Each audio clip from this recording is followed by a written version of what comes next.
sampaikan kepada rekan-rekan media dan masyarakat bahwasanya periode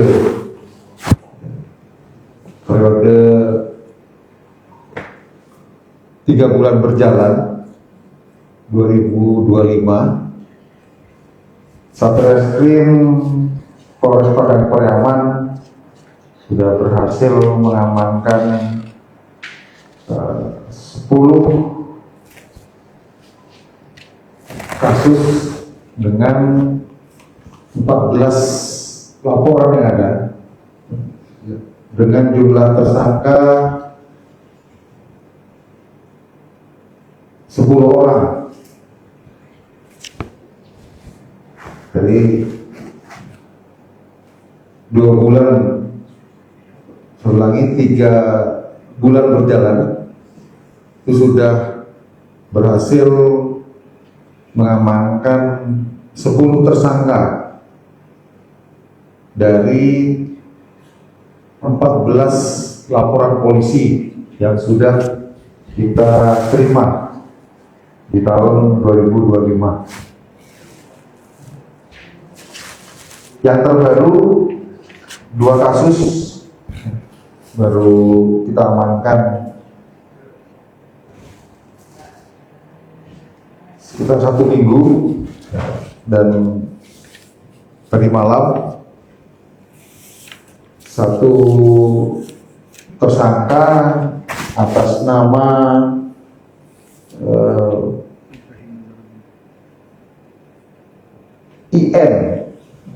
IN yang berusia 72 tahun, yang sehari-hari IN ini sebagai guru ngaji itu sudah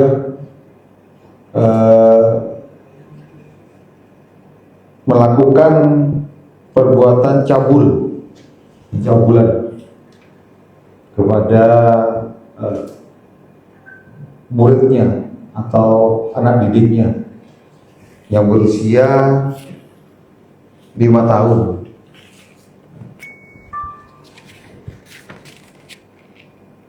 Dan 1 kasus lagi atas nama AR. Ini selaku AR ini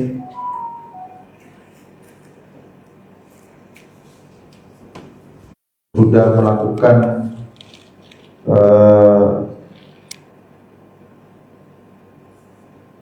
perbuatan tidak senonoh ya selama 3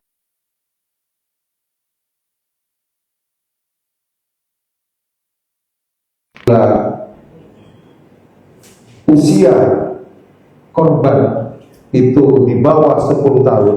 Ini rata-rata pelakunya sudah memasuki 50 tahun ke atas, 50, 60, 70 tahun ke atas ya.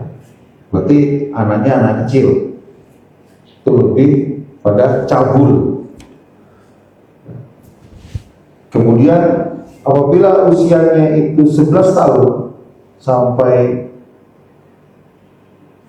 15 ataupun sampai 17 tahun, itu hampir mendekati seusia sebaya pelakunya pergaulan. Dan usia dewasa itu kelompok usianya berbeda juga pelakunya. Ini cukup besar di awal tahun ke wilayah Padang Pariaman sebanyak 14 LT yang sudah kita amankan. Modusnya, boleh lagi, modusnya adalah bagi saya motif yang dilakukan lebih kepada hawa nafsu. Jadi nafsu yang berlebihan ingin melakukan melampiaskan hasratnya, hasrat seksnya, dengan modus memberikan satu kebaikan, memberikan roti, uang, tidak banyak uangnya, antara 1.000 sampai 5.000 rupiah pada anak-anak balita itu, atau pada anak-anak di bawah umur, si roti, ataupun memberikan pinjaman handphone sehingga dia dengan bebas melakukan aksinya karena atas kebaikan tersebut. Ini yang perlu kita antisipasi terhadap anak-anak kita yang sedang berada di luar, yang sedang main di luar rumah. Terima kasih. Ada yang bertanya, silakan.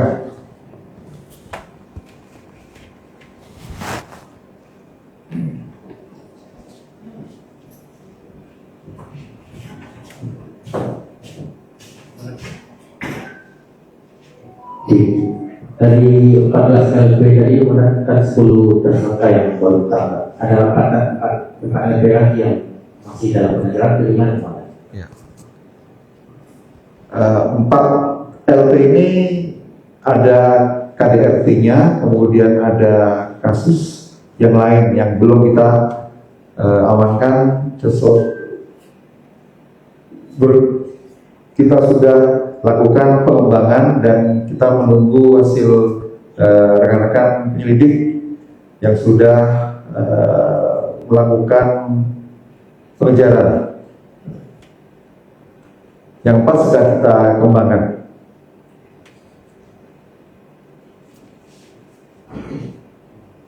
Yang lain? Ya. Untuk guru ngaji tadi kan. Oke.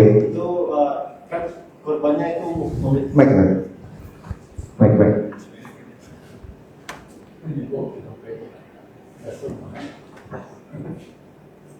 Itu korbannya kan muridnya ya.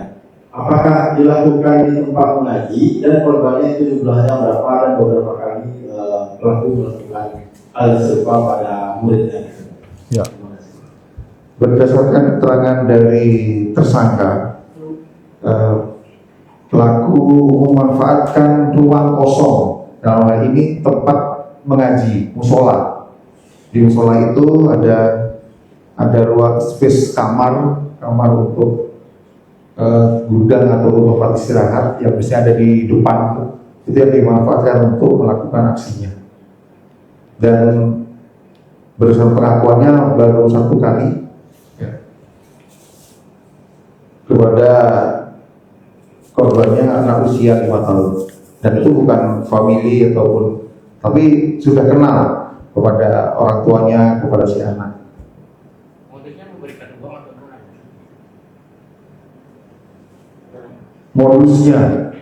Modusnya selalu memberikan roti, ya kue ataupun uang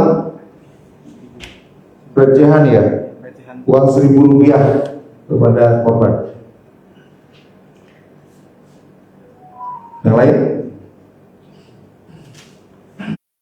itu menyampaikan bahwa tolong perhatikan anak-anak kita, baik itu yang anak usia di bawah umur ataupun yang sudah beranjak dewasa. Tolong perhatikan jam bermainnya, dikontrol dan tidak lagi melepas begitu saja. Dan bagi para pelaku yang sedang bermain, saya sampaikan jangan bermain lagi dengan anak-anak. Stop, jangan bermain dengan anak-anak. Karena anak-anak itu merupakan investasi keluarga. Itu merupakan masa depan kita, dan itu merupakan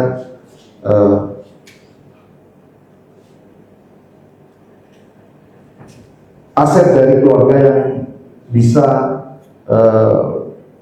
untuk masa depan. Jadi jangan lagi bermain-main dengan anak, bermain-main dengan seks dan pelecehan seksual yang sudah dilakukan.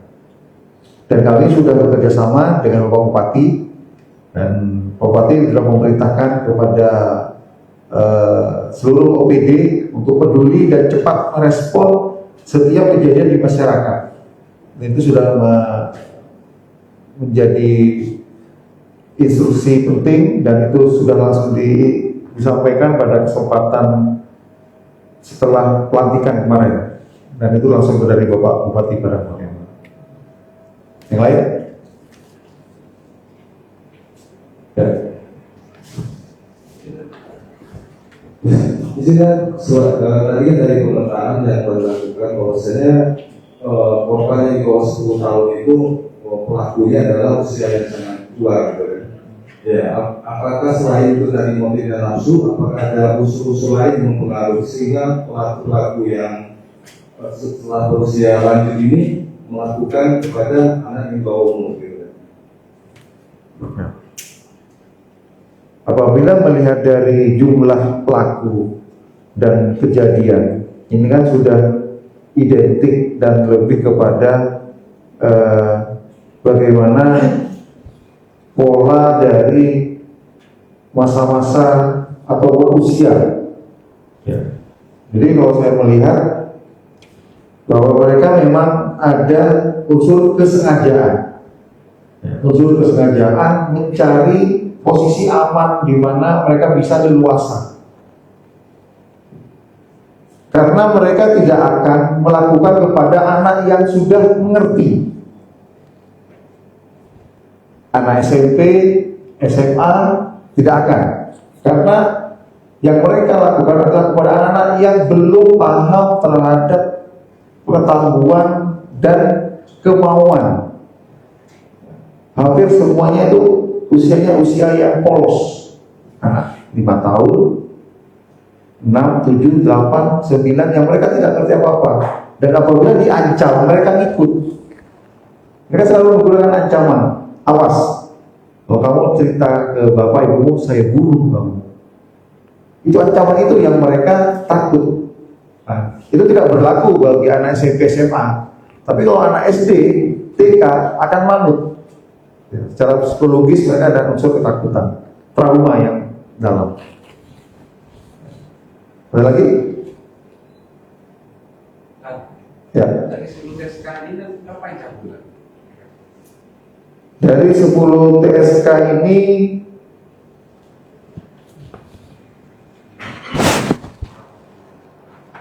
semuanya ya? 9 orang kabur, 1 persetubuhan.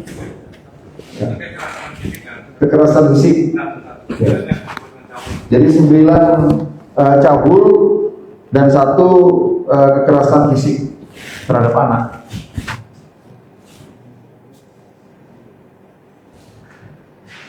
Oke, cukup ya. Ya, dan silakan tanya lagi, lebih ekspos lebih mendalam lagi. Terima kasih. Wassalamualaikum warahmatullahi wabarakatuh. Ya. Silakan nggak apa-apa di eksplor nggak apa-apa ya. Nggak ya, perlu BB nggak perlu ya? Perlu ya? Ya. Nggak tahu ini BB ini.